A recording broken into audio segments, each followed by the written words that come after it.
Bienvenidos. Bueno, en otra ocasión ya vimos la lectura que hizo Keynes muy acertada del Tratado de Versalles, en la cual en una parte prácticamente decía que iba a haber una Segunda Guerra Mundial, ya que este tratado no era de paz. Y 20 años después, efectivamente, Segunda Guerra Mundial. En este caso vamos a hablar de lo que él dijo en cuanto al retorno del patrón oro por parte de los ingleses, en lo cual también acertó en cuanto a que finalmente este patrón oro terminó colapsando en el 31. Entonces, bueno, empecemos.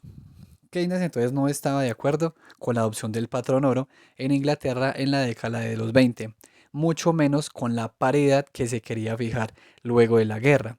Los precios le preocupaban, pues bajo este sistema estos obedecen a circunstancias externas y no se pueden tomar medidas internas en caso de querer corregir algún problema. La objeción más importante de Keynes se refería a los salarios. El mundo estaba en una situación diferente a cuando se adoptó el patrón oro clásico, recordamos 1870-1914. Antes los salarios se podían ajustar fácilmente. En ese momento los sindicatos dificultaban esta adaptación en caso de que el sistema monetario lo requiriera, pues debido a que para bajar el salario ya van a tener que negociar con el sindicato. Eso puede sumar 15 días, un mes, 2 meses, bueno, el tiempo que sea. Entonces el ajuste no se puede dar inmediatamente y por tanto los salarios no van al mismo movimiento que los precios. A pesar entonces de los argumentos de Keynes, Churchill, ministro de Hacienda de ese entonces, decidió adoptar el patrón oro. Muchas personas aconsejaron esto. Para 1927 se había dado cuenta de que fue un error. Solamente duró un año y ya había problemas. Ya que se iba a adoptar este sistema para Keynes, lo mejor era fijar la paridad con las condiciones del momento y no las de preguerra. Antes de la Primera Guerra Mundial, Inglaterra era la potencia. En ese momento ya Estados Unidos le estaba haciendo pues competencia y por tanto entonces la paridad no podía ser la misma, pero Churchill y pues todos los ingleses insistieron en poner esa moneda con el mismo valor a la preguerra. En 1924, Keynes habló de la dificultad de ajustar los salarios a los de preguerra, lo que evitaba también poder organizar entonces los precios. Los nuevos precios evitarían que ciertas exportaciones pudieran competir entonces con el exterior. El sistema monetario para Keynes podía causar distintos escenarios. Las materias primas valen lo mismo o casi lo mismo en cualquier lugar. Los bienes manufacturados no pueden ser muy diferentes.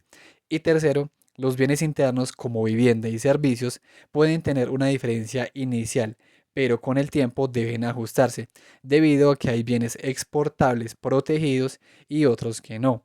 Pero si hay una mejora del tipo de cambio, bajan los precios. Y si los productos protegidos no pueden hacerlo tan bien, los expuestos tendrán que comprar a precios de los protegidos y vender a precios de los expuestos. Para corregir esta situación, se podían elevar los precios de las expuestas, podían subirse, pero no era posible que los gobernantes pudieran hacerlo. Segundo, lo ideal para Keynes es elevar el precio de las expuestas a través de una baja en el tipo de cambio, es decir, lo contrario a lo que se iba a hacer en dicho país. El tipo de interés preserva el equilibrio externo, a pesar de que las necesidades internas sean distintas, pero llevándolo al caso de los salarios, este puede usarse para generar desempleo y así se acepten las bajas salariales. Ese era el problema que mencionaba Keynes sobre la adopción del patrón oro en los 20, que la única manera de bajar los salarios para no tener que negociar durante 15 días, un mes, 2 meses con los sindicatos era subir los tipos de interés. Y esos tipos de interés entonces iban a generar desempleo. Es decir, solamente el conflicto podía hacer bajar los salarios y obviamente también los despidos. Entonces la reducción del coste de vida no viene automáticamente con una reducción en los salarios.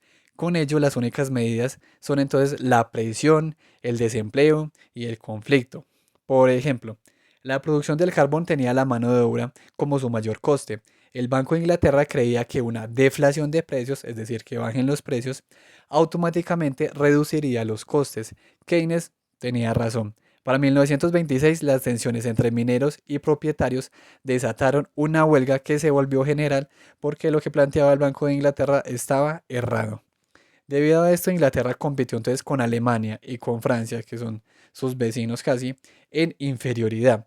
Esto generó poco crecimiento en el país, lo que terminó cuando se abandonó este sistema monetario en el 31. Marshall analizó de una manera más acertada el declive industrial de Inglaterra. No todo era por el patrón oro, pero eso será tema para un siguiente video. El patrón oro no es un tipo de cambio fijo, pero el compromiso que se adquiría sí lo hacía. La salida del patrón oro entonces fue forzada por la crisis del 29. El poder financiero no lo vio como algo bueno, no se reconoció el error, incluso después de todo lo que se había pasado. Bueno, y hasta aquí este pequeño video. El patrón oro ya lo he abordado en muchos otros videos, pero en este quise hablar sobre Keynes por lo que él menciona de los salarios. Esa imposibilidad de los 20, pues es muy interesante en cuanto a que la teoría puede ser una cosa, pero las circunstancias mundiales habían cambiado. Bajar o subir los salarios ya no era igual de fácil. Entonces, básicamente la única opción que había es despido muchas personas, con ello hay mucho desempleo y con el desempleo entonces las personas van a aceptar esa baja salarial y la otra pues entonces es mediante los tipos de interés. Pero entonces Keynes estaba muy en contra de eso, precisamente porque entonces, o sea, la única manera de solucionar es un conflicto, entonces digamos que no es lo mejor que puede ocurrir.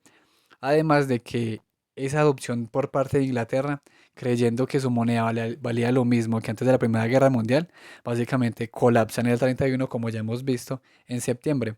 Bueno, hasta aquí entonces y nos vemos entonces en la próxima.